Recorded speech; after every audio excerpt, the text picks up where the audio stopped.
Hello everyone, कैसे हो आप सब। आई होप आप सब अच्छे से होंगे। My name is Khan Shaukat and I welcome you back to my YouTube channel C S trainer Khan Shaukat. As you already know, अभी मैं आपको प्रैक्टिस सेट्स करवा रहा हूँ रिगार्डिंग योर इकोनॉमिक्स मॉड्यूल। और आज हम इसी MCQ सीरीज़ को कंटिन्यू करते हुए इसका प्रैक्टिस सेट 4 करेंगे। अगर इससे पहले वाले 3 प्रैक्टिस सेट्स आपने अभी तक नहीं देखे हैं, you can go to the playlist. वहाँ पे आपको सारे लेक्चर्स एक साथ मिल जाएंगे। और आज के लेक्चर में हम अपने सिलेबस का एक और इम्पॉर्टेंट टॉपिक कवर करेंगे, that is inflation and its types. Lecture को शुरू करने से पहले I request you all to subscribe to this channel अगर आपने चैनल को अभी भी सब्सक्राइब नहीं किया है, and do not forget to like and share the video. तो चलिए हम शुरू करते हैं आज की क्लास को। Starting over discussion about question number 1। Inflation is, आपको बताना है इन्फ्लेशन क्या होती है। If I talk about option A, one time price level rise. अगर किसी भी कमोडिटी का, किसी भी गुड का, किसी भी सर्विस का एक बार प्राइस इंक्रीज हो जाएगा, क्या उस चीज को इन्फ्लेशन बोला जाता है? The answer is no. Increasing profits in production, अगर प्रोडक्शन के टाइम पे हमारे प्रॉफिट्स इंक्रीज हो जाएंगे, क्या उस चीज को इन्फ्लेशन बोला जाता है? The answer is no. Increasing in deficit financing, अगर गवर्नमेंट फिजिकल डेफिसिट ज़्यादा करेगी, क्या उस कॉन्सेप्ट को हम इन्फ्लेशन बोलते हैं? The answer is no. However, fiscal deficit करने की वजह से इन्फ्लेशन हो सकती है। So the right answer of for question number 1 will be option D, continuous increase in price level of goods and services। अगर गुड्स एंड सर्विसेज का continuously increase हो रहा है प्राइस लेवल, तो उसी चीज को हम क्या बोलते हैं? इन्फ्लेशन। अब यहां पे आपको एक और इंपॉर्टेंट पॉइंट अंडरस्टैंड करना है, दैट इज जब हमें किसी भी कंट्री की इन्फ्लेशन को चेक करना होगा, क्या कंट्री में इन्फ्लेशन है कि नहीं है, क्या हम सारे के सारे गुड्स एंड सर्विसेज को कंसिडर करेंगे? The answer is no. That is why एक बास्केट ऑफ गुड्स लिया जाता है जो कि एसेंशियल गुड्स होते हैं, जो कि लोग काफ़ी ज़्यादा इस्तेमाल कर रहे होते हैं अपनी लाइफ में। तो उसी बास्केट ऑफ गुड्स को देखा जाता है चेक करने के लिए क्या कंट्री में इन्फ्लेशन है कि नहीं है। एंड अगर मैं इंडिया की बात करूंगा, यहाँ पे हमारे बास्केट में टोटल कितने कमोडिटीज़ आ जाते हैं? 697। और ये मैंने आपको ऑलरेडी एक बार पढ़ाया है स्टैटिस्टिक्स मॉड्यूल में, जब हमने थ्योरी ऑफ इंडेक्स नंबर्स को डिस्कस किया था। अब एक और पॉइंट हम यहाँ पे डिस्कस कर लेते हैं। हम यहाँ पे बहुत सारे टाइप्स डिस्कस करने वाले हैं इन्फ्लेशन के, बट बिफोर दैट मैं यहाँ पे फिर से आपको बताऊंगा एक different category of types of inflation, that is types of inflation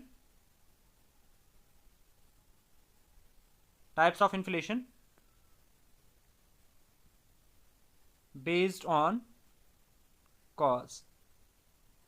cause के बेसिस पे इन्फ्लेशन को दो कैटेगरीज में डिवाइड किया जाता है। पहली कैटेगरी जो आती है, पहला टाइप जो आता है, उसको बोला जाता है demand pull inflation.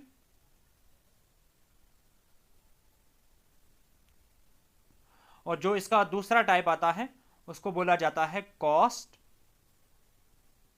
Push inflation. अब हम दोनों टाइप्स के रिलेटेड थोड़ा सा यहां पे बात करेंगे, और उसके बाद हम मूव करेंगे to our question number 2। Let's talk about demand pull inflation first. Demand pull inflation, पहला पॉइंट जो आप डिमांड पुल इन्फ्लेशन के रिलेटेड याद रखोगे, दैट इज डिमांड हमेशा ज्यादा होती है as compare to the supply in case of demand pull inflation. और ये डिमांड पुल इन्फ्लेशन किस तरीके से हो जाती है, मैं आपको ये भी थोड़ा सा यहां पे समझाने की कोशिश कर लेता हूं। अगर मार्केट में, अगर इकोनॉमी में क्या होगा, मनी फ्लो ज्यादा होगा। अगर इकोनॉमी में मनी फ्लो क्या होगा? ज्यादा होगा। मनी फ्लो ज़्यादा होने की वजह से क्या हो जाएगा, लोगों के हाथ में पैसा ज़्यादा होगा, लोगों के हाथ में क्या होगा, पैसा ज़्यादा होगा। और जब भी लोगों के हाथ में ज़्यादा पैसा होगा तो वो क्या करेंगे, ज़्यादा से ज़्यादा चीज़ों की डिमांड करेंगे। मीन्स दैट डिमांड क्या हो जाएगी, इंक्रीज। और डिमांड इंक्रीज होने की वजह से ही क्या हो जाता है, प्राइस इंक्रीज हो जाता है। ठीक है, तो होपफुली ये पॉइंट आपको अच्छे से समझ में आ गया होगा। In case of demand pull inflation, if there is high money flow in the market, money flow ज़्यादा होने की वजह से, मनी सर्कुलेशन ज़्यादा होने की वजह से, इसका मतलब यह है कि लोगों के पास ज़्यादा पैसा है। लोगों के पास अगर ज़्यादा पैसा होगा तो वो ज़्यादा डिमांड करेंगे। ज़्यादा डिमांड होने की वजह से क्या हो जाता है, प्राइस इंक्रीज हो जाता है कमोडिटीज़ का और गुड्स का। अब मनी फ्लो क्यों इंक्रीज हो जाएगा, what are the reasons of the increase of money flow? Expansionary policies. अगर गवर्नमेंट एक्सपेंशनरी फिस्कल पॉलिसी लाएगी और अगर central bank expansionary monetary policy लाएगा तो उस टाइम पे मार्केट में मनी फ्लो क्या हो जाता है, increase. Likewise, if I'll talk about cost push inflation, if I'll talk about cost push inflation,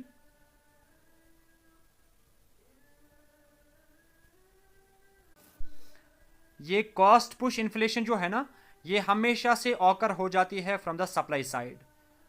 cost push inflation always happens from the supply side. वैसे ही अगर मैं डिमांड पुल इन्फ्लेशन की बात करूंगा वो होती है फ्रॉम द कंज्यूमर साइड। ये पॉइंट भी आप अच्छे से याद रखोगे। और what is the reason of this cost push inflation, इसको भी हम यहाँ पे थोड़ा सा अंडरस्टैंड करने की कोशिश कर लेते हैं। ये कॉस्ट पुश इन्फ्लेशन क्यों हो जाती है और किस तरीके से हो जाती है। लेट अस से अगर इनपुट कॉस्ट इंक्रीज हो गया किसी भी कंपनी का, किसी भी फर्म का, अगर इनपुट कॉस्ट क्या हो जाता है, इंक्रीज। अब इनपुट कॉस्ट इंक्रीज होने के बहुत सारे रीजंस हो सकते हैं, जैसे कि अगर रॉ मटेरियल का कॉस्ट इंक्रीज हो गया, या जो लोग, जो मजदूर वहाँ पे काम कर रहे हैं, अगर उनकी वेज को क्या कर दिया गया, इंक्रीज कर दिया गया, तो ऑब्वियसली उसकी वजह से फर्म का जो इनपुट कॉस्ट है वो क्या हो जाता है, इंक्रीज। और इस इनपुट कॉस्ट के इंक्रीज होने की वजह से सप्लाई पे क्या इम्पैक्ट पड़ जाता है, सप्लाई डिक्रीज हो जाती है। और जब भी सप्लाई डिक्रीज हो जाएगी, आपको याद रखना है उस टाइम पे कौन सी इन्फ्लेशन हो जाती है, कॉस्ट पुश इन्फ्लेशन। ठीक है, ये आप एज इट इज याद रखोगे। होपफुली आपको ये चीजें अच्छे से समझ में आ गई होंगी। और क्योंकि सप्लाई यहां पे डिक्रीज हुई ना, the normal condition over here is that demand हम यहां पे क्या ले रहे हैं, कांस्टेंट। डिमांड हम यहां पे क्या लेंगे, कांस्टेंट। अगर डिमांड क्या रहेगी, कांस्टेंट रहेगी, उस टाइम पे जो इन्फ्लेशन होती है उसको हम क्या बोलते हैं, cost push inflation. Now let's talk about our question number 2. Dash is caused when there is a reduction in the aggregate supply. आपको बताना है अगर सप्लाई में रिडक्शन होगी तो उस टाइम पे कौन सी इन्फ्लेशन हो जाती है। जस्ट इससे पहले मैंने आपको बताया अगर सप्लाई डिक्रीज हो जाएगी तो उस टाइम पे जो इन्फ्लेशन होती है उस इन्फ्लेशन को बोला जाता है cost push inflation. So question number 2 का जो करेक्ट आंसर रहेगा that will be option B. बात करते हैं क्वेश्चन नंबर 3 के बारे में। डिमांड पुल इन्फ्लेशन मीन्स, आपको बताना है डिमांड पुल इन्फ्लेशन की मीनिंग क्या है। मैं आपको पहले इसका आंसर बता देता हूं, बाद में हम फिर से इस पे वापस आ जाएंगे। Option A is the right answer, that is too much money chasing too few goods. ठीक है, डिमांड पुल इन्फ्लेशन के केस में मैंने आपको ऑलरेडी क्या चीज बताई, अगर मनी फ्लो ज्यादा होगा यानी कि मार्केट में मनी सप्लाई क्या होगा, बहुत ज्यादा होगा, और हमारे पास गुड्स क्या है, लिमिटेड नंबर ऑफ गुड्स हैं, तो उस टाइम पे जो इन्फ्लेशन होती है उस इन्फ्लेशन को क्या बोला जाता है, डिमांड पुल इन्फ्लेशन। बात करते हैं क्वेश्चन नंबर 4 के बारे में।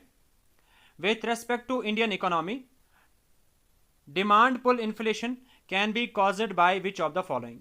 आपको बताना है इंडियन इकोनॉमी के रेस्पेक्ट में डिमांड पुल इन्फ्लेशन किस किस वजह से हो जाती है। अगर मैं ऑप्शन 1 की बात करूंगा यहां पे, एक्सपेंशनरी पॉलिसीज, क्या एक्सपेंशनरी पॉलिसीज की वजह से डिमांड पुल इन्फ्लेशन होती है? यस, एक्सपेंशनरी पॉलिसीज़ की वजह से डिमांड पुल इन्फ्लेशन हो जाती है, बिकॉज अगर गवर्नमेंट एक्सपेंशनरी फिस्कल पॉलिसी लाएगा, अगर central bank expansionary monetary policy लाएगा, मीन्स दैट मार्केट में मनी सर्कुलेशन ज़्यादा होगा, मनी सर्कुलेशन ज़्यादा होने की वजह से लोगों के पास ज़्यादा पैसा आएगा, ज़्यादा पैसा आने की वजह से डिमांड बढ़ेगी, डिमांड बढ़ने की वजह से क्या हो जाएगा, प्राइस इंक्रीज हो जाएगा। और अगर मैं सेकंड ऑप्शन के बारे में बात करूंगा, fiscal stimulus, yes it is again one of the causes of demand pull inflation. मैं आपको एग्जाम्पल से समझाता हूं कि ये फिस्कल स्टिमुलस का क्या मतलब है। अगर गवर्नमेंट ज़्यादा फिस्कल डेफिसिट करेगी, लेट अस से गवर्नमेंट बहुत ज़्यादा कैपिटल एक्सपेंडिचर कर रही है, कैपिटल एक्सपेंडिचर बहुत ज़्यादा गवर्नमेंट कर रही है, कैपिटल एक्सपेंडिचर करने की वजह से गवर्नमेंट क्या करेगा, ज़्यादा चीज़ों की डिमांड करेगा। क्यों? क्योंकि लेट अस से अगर इसको रोड बनाना है, रोड बनाने के लिए इसको तो मटेरियल चाहिए होगा ना, तो डिमांड क्या यहाँ पे बढ़ रही है, किसकी डिमांड, कुछ गुड्स की यहाँ पे डिमांड बढ़ रही है। लेट अस से अगर इसको हेल्थ सेक्टर में कुछ भी पैसा इन्वेस्ट करना है, तो उसकी वजह से इसको कुछ चीज़ें चाहिए होगी वहाँ पे, तो उन चीज़ों की डिमांड क्या यहाँ पे बढ़ रही है। तो गवर्नमेंट खुद यहाँ पे चीज़ों की डिमांड बढ़ा रहा है, और जब भी डिमांड बढ़ेगी तो उस टाइम पे कौन सी इन्फ्लेशन हो जाती है, डिमांड पुल इन्फ्लेशन। लाइकवाइज अगर मैं थर्ड ऑप्शन की यहाँ पे बात करूंगा, हायर परचेजिंग पावर, जब डिमांड पुल इन्फ्लेशन होती है, यानी कि जब मार्केट में मनी सर्कुलेशन ज़्यादा होगा, तो उस टाइम पे पैसे की जो वैल्यू है ना वो डिक्रीज हो जाती है, तो यहाँ पे परचेजिंग पावर ऑफ मनी पे भी इम्पैक्ट पड़ जाता है। सो ये भी इसका एक कॉज बन जाएगा। If I talk about fourth option, rising interest rate, अगर बैंक क्या करेगी, इंटरेस्ट रेट बढ़ाएगी, यानी कि पैसे को महंगा कर देगी, तो जब इंटरेस्ट रेट बढ़ जाएगा, क्या लोग लोन लेंगे, द आंसर इज नो। जब लोन नहीं लेंगे लोग, तो उसकी वजह से लोगों के पास ज़्यादा पैसा नहीं रहेगा, जब ज़्यादा पैसा नहीं रहा तो वो ज़्यादा चीज़ों की डिमांड नहीं करेंगे, ज़्यादा डिमांड नहीं करेंगे तो प्राइस इंक्रीज नहीं हो जाएगा। सो ये एक कॉज नहीं है डिमांड पुल इन्फ्लेशन का। सो इसके अकॉर्डिंग हमारे क्वेश्चन नंबर 4 का जो करेक्ट आंसर रहेगा that will be option C, first, second and third, they are the main causes of our demand pull inflation. इसके अलावा भी कुछ कॉजेज होते हैं, मैं आपको वो भी यहां पे बता देता हूं। One of the important cause is like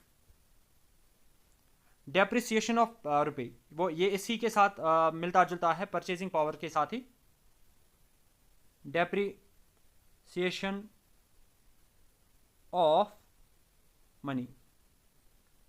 जब मार्केट में मनी सर्कुलेशन ज़्यादा हो जाता है तो पैसे का वैल्यू जो है वो क्या हो जाता है, डेप्रिशिएट हो जाता है, और उसकी वजह से भी क्या हो जाता है, डिमांड पुल इन्फ्लेशन हो जाती है। ये दोनों कॉन्सेप्ट्स आपस में रिलेटेड है। लाइकवाइज लोअर और low unemployment rate,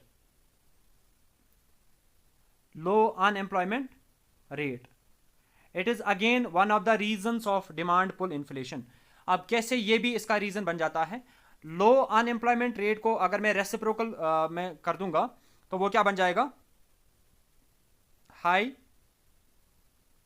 employment rate. अगर एम्प्लॉयमेंट रेट ज़्यादा होगा मीन्स दैट बहुत सारे लोग काम कर रहे हैं, लोग काम करेंगे तो उनके पास पैसा आएगा, पैसा आएगा तो वो ज़्यादा डिमांड करेंगे, ज़्यादा डिमांड करेंगे तो क्या हो जाएगा, डिमांड पुल इन्फ्लेशन। तो ये भी एक इसका मेजर कॉज है डिमांड पुल इन्फ्लेशन का। वैसे ही एक और इसका इंपॉर्टेंट कॉज है ब्लैक मनी, ये आप एज इट इज़ याद रखोगे, अब मैं ज़्यादा एक्सप्लेन नहीं करूँगा। Black money is again one of the causes of demand pull inflation. इसी तरीके से higher population,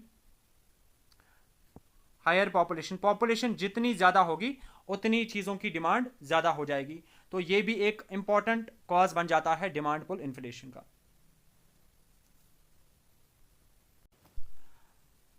now let's talk about our question number 5, what causes cost push inflation. आपको बताना है फ्रॉम द गिवन 4 ऑप्शंस इनमें से किसकी वजह से कॉस्ट पुश इन्फ्लेशन हो जाती है। मैं डायरेक्टली इसके आंसर पे आ जाता हूं। क्वेश्चन नंबर 5 का जो करेक्ट आंसर रहेगा that will be option C, increase in the price of raw material. अगर रॉ मटेरियल के प्राइस पे इंक्रीमेंट हो जाएगा तो उसकी वजह से कॉस्ट पुश इन्फ्लेशन हो सकती है। ऑलरेडी मैंने आपको बताया, एक बार फिर से मैं यहां पे बता देता हूं। रॉ मटेरियल का कॉस्ट अगर इंक्रीज हो जाएगा तो उसकी वजह से क्या हो जाएगा, फर्म का इनपुट कॉस्ट बढ़ जाएगा। इनपुट कॉस्ट बढ़ने की वजह से सप्लाई क्या हो जाती है, कम। सप्लाई कम होने का मतलब ही क्या है, कौन सी इन्फ्लेशन होगी, कॉस्ट पुश इन्फ्लेशन। ऑलरेडी मैंने आपको ये चीज बताई। There are some other causes as well, जैसे कि मॉनसून, ये भी एक इंपॉर्टेंट कॉज है कॉस्ट पुश इन्फ्लेशन का। अब आप यहां पे थोड़ा सा दिमाग लगाओ और सोचो कि ये कैसे इसका रीजन बन जाता है। होर्डिंग्स, ये भी एक रीजन बन जाता है इसका। वैसे ही supply shock, there are so many reasons, लेकिन ये कुछ इंपॉर्टेंट है, आप इनको भी याद रखोगे। Late us talk about our question number 6। Which of the following is not a type of inflation based on speed और इंटेंसिटी।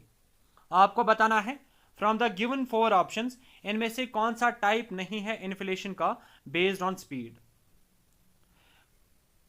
क्वेश्चन नंबर 6 का जो करेक्ट आंसर रहेगा that will be option B, cost push inflation. मैंने आपको already क्या बताया, cost push inflation जो है ये एक टाइप है इन्फ्लेशन का, लेकिन बेस्ड ऑन कॉज। ठीक है, ये एक टाइप नहीं है इन्फ्लेशन का बेस्ड ऑन स्पीड। बाकी ऑप्शंस क्या है इनके बारे में हम आगे बात करेंगे, फिलहाल के लिए आप इतना याद रखोगे। नेक्स्ट क्वेश्चन पे मूव करते हैं। Dash is a type of inflation in which the price level persistently rises over a period of time at a mild rate। आपको बताना है वो कौन सा टाइप है इन्फ्लेशन का जहां पे price level persistently continuously rise हो जाता है over a period of time, लेकिन किस रेट पे, माइल्ड रेट पे। माइल्ड रेट का मतलब ही होता है लो रेट पे, लो रेट। तो उस इन्फ्लेशन को क्या बोला जाता है, क्वेश्चन नंबर 7 का जो करेक्ट आंसर रहेगा that will be option A. उस इन्फ्लेशन को बोला जाता है क्रीपिंग इन्फ्लेशन। आप क्रीपिंग इन्फ्लेशन के रिलेटेड आप एक दो पॉइंट्स और भी याद रखोगे। Creeping inflation is also known as, क्योंकि यहां पे माइल्ड रेट पे इंक्रीमेंट हो रहा होता है, इसको बोला जाता है mild inflation. and it is sometimes also known as low inflation, low inflation। और अगर मैं यहां पे एक दो पॉइंट्स आपको बताऊंगा क्रीपिंग इन्फ्लेशन के बारे में। क्रीपिंग इन्फ्लेशन में जो प्राइस राइज होता है, प्राइस राइज जो यहां पे होता है वो जनरली होता है फ्रॉम 2 to 3%, 2% से लेके 3% तक, एंड मैक्सिमम ये जा सकता है अप टू 4.5%। ठीक है, ये भी आप याद रखोगे। और ये जो क्रीपिंग इन्फ्लेशन होती है, ये जो क्रीपिंग इन्फ्लेशन होती है, it is good for the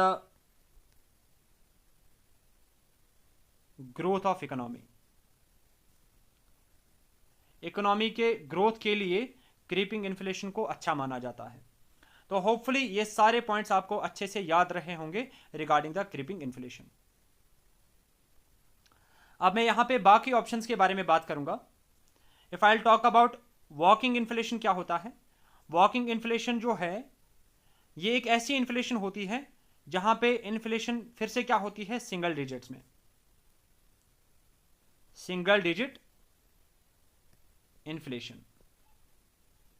और मींस दैट वॉकिंग इन्फ्लेशन में जो इन्फ्लेशन रेट होता है वो क्या होता है, लेस देन 10%। जनरली ये ज्यादा होता है as compare to creeping inflation. ठीक है, बट इसका वैल्यू क्या होता है, लेस देन 10%। ये भी आप याद रखोगे। और अगर हम वॉकिंग इन्फ्लेशन की बात करेंगे ना, इसको कंट्रोल करना काफी ज्यादा इंपॉर्टेंट होता है कंट्री के लिए। It is very important to control walking inflation. Why, because अगर इसको कंट्रोल नहीं किया जाएगा तो ये चली जाती है किस इन्फ्लेशन में, गैलपिंग इन्फ्लेशन में। ठीक है। अगर वॉकिंग इन्फ्लेशन को कंट्रोल नहीं किया जाएगा तो उसकी वजह से फिर बाद में क्या हो सकती है, गैलपिंग इन्फ्लेशन।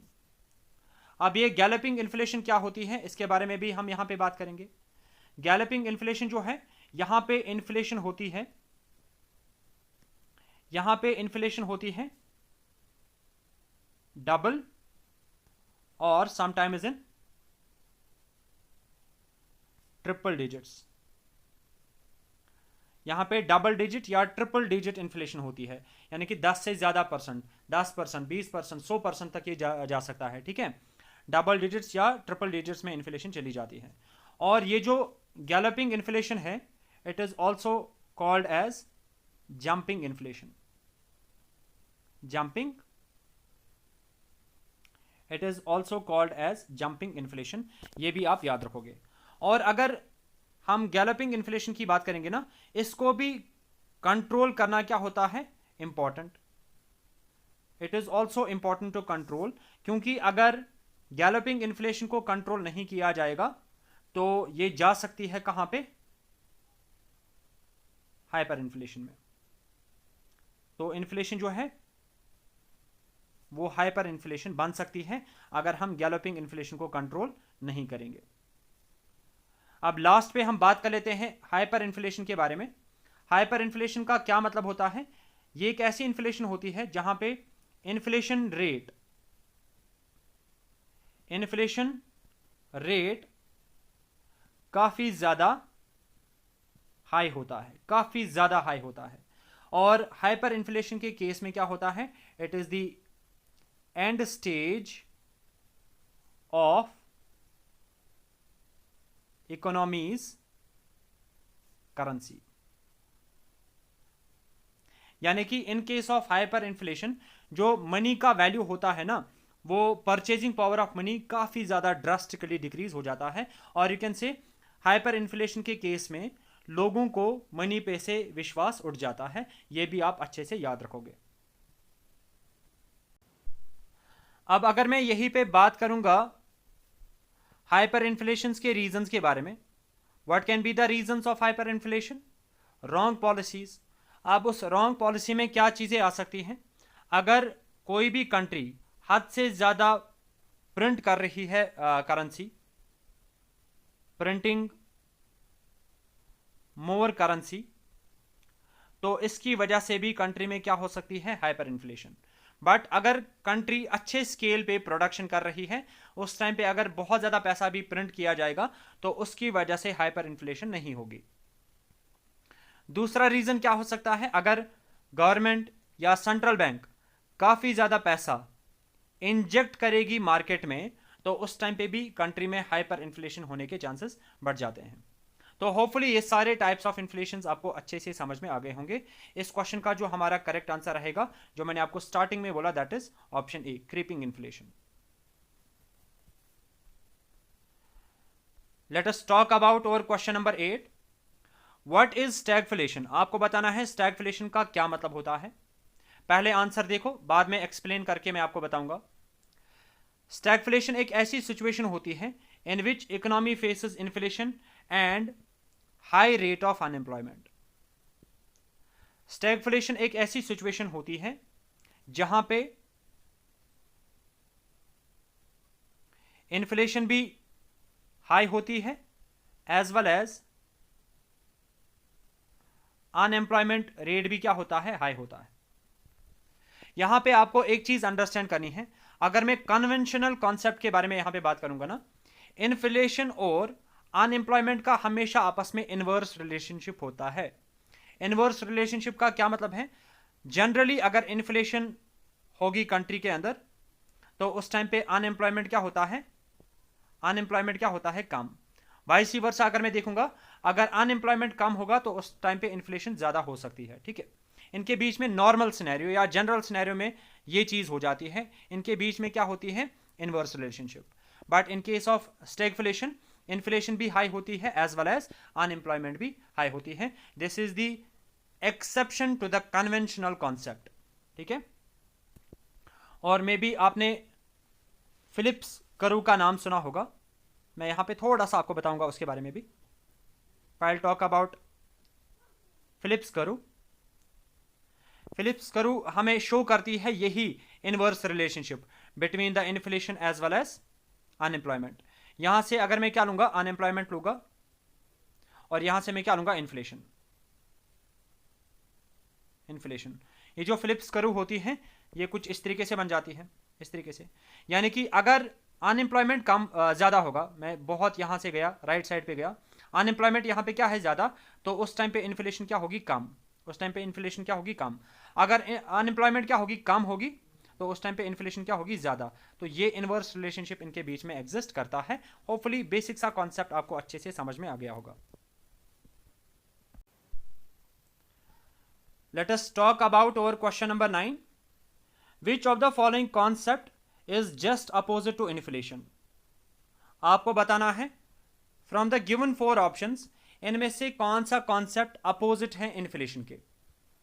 इन्फ्लेशन की डेफिनेशन मैंने आपको क्या बताई, इन्फ्लेशन का मतलब होता है परसिस्टेंट और continuous, persistent increase in price level, persistent increase in price level, यह है डेफिनेशन इन्फ्लेशन की।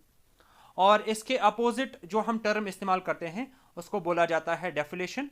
सो क्वेश्चन नंबर 9 का करेक्ट आंसर रहेगा ऑप्शन डी। डेफिलेशन की डेफिनेशन अगर मैं यहां पे लिखूंगा, that is persistent, persistent decrease in price level. ठीक है, अगर कॉन्टिन्यूअसली डिक्रीज हो रहा होगा प्राइस लेवल, इनफैक्ट अगर नेगेटिव में चली जाएगी प्राइस लेवल, ठीक है, या इन्फ्लेशन, तो उसी चीज को हम क्या बोलते हैं, डेफिलेशन। एग्जाम्पल से समझते हैं। फॉर एग्जाम्पल मैंने आपको ऑलरेडी बताया डेफिलेशन के केस में क्या होता है, प्राइस डिक्रीज हो जाता है, कॉन्टिन्यूअसली प्राइस क्या हो रहा है, डिक्रीज। और ये इतना डिक्रीज हो जाता है, इन्फ्लेशन रेट जो है, इन्फ्लेशन रेट जो है वो नेगेटिव में चली जाती है। इसका क्या मतलब है, लेट अस से अगर इन्फ्लेशन है पहले 8%, फिर है 4%, फिर है 3%, फिर है 1%, फिर है -5%। आप यहां पे देख रहे होंगे पहले इन्फ्लेशन था 8%, फिर कम हुआ, फिर कम हुआ, फिर कम हुआ, फिर इन्फ्लेशन कहां पे चली गई, नेगेटिव में चली गई। इसी कॉन्सेप्ट को हम क्या बोलते हैं, इसी कॉन्सेप्ट को बोला जाता है डेफिलेशन। तो होपफुली ये कॉन्सेप्ट आपको अच्छे से समझ में आ गया होगा। अगर मैं बात करूंगा स्टैगफ्लेशन के बारे में, मैंने आपको ऑलरेडी ये बताया स्टैगफ्लेशन का क्या मतलब होता है। यहां पे unemployment as well as inflation दोनों इंक्रीज हो जाते हैं। रिसेशन का मतलब क्या हो गया, अगर ग्रोथ रेट क्या होगी, negative for a period of 2 quarters, तो उस टाइम पे हम बोलते हैं कंट्री रिसेशन में चली गई है। और इन्फ्लेशन, हाइपर इन्फ्लेशन का क्या मतलब है, अगर इन्फ्लेशन रेट काफ़ी ज़्यादा हाई होगी, और इन केस ऑफ हाइपर इन्फ्लेशन जो परचेजिंग पावर ऑफ करेंसी है वो ऑलमोस्ट ख़त्म ही हो जाता है। इन सब के बारे में हमने ऑलरेडी डिस्कस कर लिया है। अब यहाँ पे मैं कुछ और टाइप्स के बारे में बात कर लेता हूँ। There is something called as disinflation. Disinflation, कोई बता सकता है डिसइन्फ्लेशन का क्या मतलब है? डिसइन्फ्लेशन का मतलब होता है, यहाँ पे लिख लेता हूँ, decrease in the rate of inflation. अगर इन्फ्लेशन के रेट में क्या हो रहा होगा, डिक्रीज हो रहा होगा। जैसे अभी मैंने आपको बताया, पहले 10%, फिर 8%, फिर 7%, फिर 5%, फिर 3%। आप यहाँ पे देख रहे होंगे, यहाँ पे इन्फ्लेशन रेट क्या हो रही है, डिक्रीज हो रही है। तो इस कॉन्सेप्ट को क्या बोला जाता है, डिसइन्फ्लेशन। हाउएवर अगर यही decrease in the rate of inflation क्या चली जाएगी, नेगेटिव में चली जाएगी, तब जाके हम उसको क्या बोलते हैं, डेफिलेशन। होपफुली दोनों की डिफरेंस आपको समझ में आ गई होगी। डिसइन्फ्लेशन के केस में इन्फ्लेशन रेट नेगेटिव में नहीं जाती है। सो ये हो गए हमारे सारे के सारे इंपॉर्टेंट टाइप्स ऑफ इन्फ्लेशन। इसके अलावा भी कुछ टाइप्स है इन्फ्लेशन के, वो आपको याद रखने की वैसे तो ज़रूरत नहीं है, बट स्टिल यहाँ पे मैं नाम एक बार लिखूंगा। एक इन्फ्लेशन होती है जिसको बोला जाता है वेज इन्फ्लेशन। वेज इन्फ्लेशन की वजह से क्या हो जाती है, कॉस्ट पुश इन्फ्लेशन भी हो जाती है। It becomes the reason for cost push inflation as well as demand pull inflation. कैसे, मैं समझाता हूं फिर से आपको। वेज इन्फ्लेशन के केस में क्या हो जाता है, वेजेस इंक्रीज किए जाते हैं। वेजेस जैसे ही इंक्रीज किए जाएंगे तो प्रोडक्शन कॉस्ट क्या हो जाएगा, प्रोडक्शन कॉस्ट क्या हो जाएगा, इंक्रीज हो जाएगा। जब प्रोडक्शन कॉस्ट इंक्रीज हो जाएगा तो उसकी वजह से प्राइस क्या हो जाएगा, इंक्रीज, प्राइस क्या हो जाएगा, इंक्रीज। ये हो गया from the perspective of cost push inflation. Likewise अगर वेजेस को क्या किया जाएगा, इंक्रीज किया जाएगा। वेजेस इंक्रीज होने की वजह से मीन्स दैट इन मजदूरों के पास पैसा आ रहा है। जैसे इनके पास ज़्यादा पैसा आएगा, ज़्यादा पैसा आएगा, ज़्यादा पैसा आने की वजह से ये क्या करेंगे, ज़्यादा डिमांड करेंगे। जैसे ही ज़्यादा डिमांड की तो उसकी वजह से फिर से क्या हो जाएगा, प्राइस इंक्रीज हो जाएगा। इसी तरीके से एक और टाइप होता है इन्फ्लेशन का जिसको बोला जाता है एसेट इन्फ्लेशन। एसेट इन्फ्लेशन, अब एसेट इन्फ्लेशन का क्या मतलब है, समझो इस बात को भी। अगर किसी स्पेसिफिक एसेट का, जैसे गोल्ड, अगर किसी स्पेसिफिक एसेट का प्राइस क्या हो जाता है, इंक्रीज, तो उस इन्फ्लेशन को हम क्या बोलते हैं, एसेट इन्फ्लेशन। वैसे ही एक और टाइप है इन्फ्लेशन का जिसको बोला जाता है, मैं एक्सप्लेन करने बैठ गया सारा, यहाँ पे मैं बस नाम आपको बताऊंगा, जिसको बोला जाता है बॉटल नेक इन्फ्लेशन। इसी तरीके से एक और टाइप होता है इन्फ्लेशन का जिसको बोला जाता है ओपन इन्फ्लेशन। इसी तरीके से एक और इन्फ्लेशन का टाइप होता है जिसको बोला जाता है रेफ्लेशन। इनके रिलेटेड आप एग्जामिनेशन में देखोगे कभी भी क्वेश्चन नहीं पूछा गया है, इसीलिए मैं इनको एक्सप्लेन यहाँ पे नहीं कर रहा हूँ। इसी तरीके से एक और टाइप आता है जिसको बोला जाता है स्क्यूफ्लेशन। एक और टाइप आता है इसी तरीके से जिसको बोला जाता है कोर इन्फ्लेशन। तो एक और इन्फ्लेशन आता है, इसका टाइप आता है जिसको बोला जाता है core inflation. So these are some of the types of inflation. ये टाइप्स आपको याद रखने की जरूरत नहीं है। आपको क्या याद रखना है, स्टैगफ्लेशन क्या होता है, डेफ्लेशन क्या होता है, ठीक है। जो इससे पहले हमने कॉन्सेप्ट्स पढ़े, लाइक क्रीपिंग इन्फ्लेशन क्या होती है, वॉकिंग इन्फ्लेशन क्या होती है, गैलपिंग इन्फ्लेशन क्या होती है, हाइपर इन्फ्लेशन क्या होती है, ये बेसिक चीजें आप क्या करोगे, याद रखोगे। बात करते हैं आज के सेशन के लास्ट क्वेश्चन के बारे में। Which of the following groups suffer the most from inflation. आपको बताना है फ्रॉम द गिवन 4 ऑप्शंस इनमें से कौन सा ग्रुप सबसे ज्यादा सफर करता है इन्फ्लेशन के टाइम पे।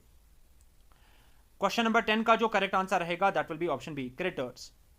क्यों ये सफर करते हैं, फॉर एग्जाम्पल ए कोई पर्सन है, इसने बी पर्सन को पैसे दिए हैं उधार पे, क्रेडिट पे, लेट अस से 10,000, ठीक है। अब अभी इन्फ्लेशन चल रहा है, फॉर एग्जाम्पल 1 साल बाद ये अब इसको पैसे वापस दे रहा है, लेकिन ये उसको उस टाइम पे पैसे वापस दे रहा है जब मार्केट में क्या है, इन्फ्लेशन।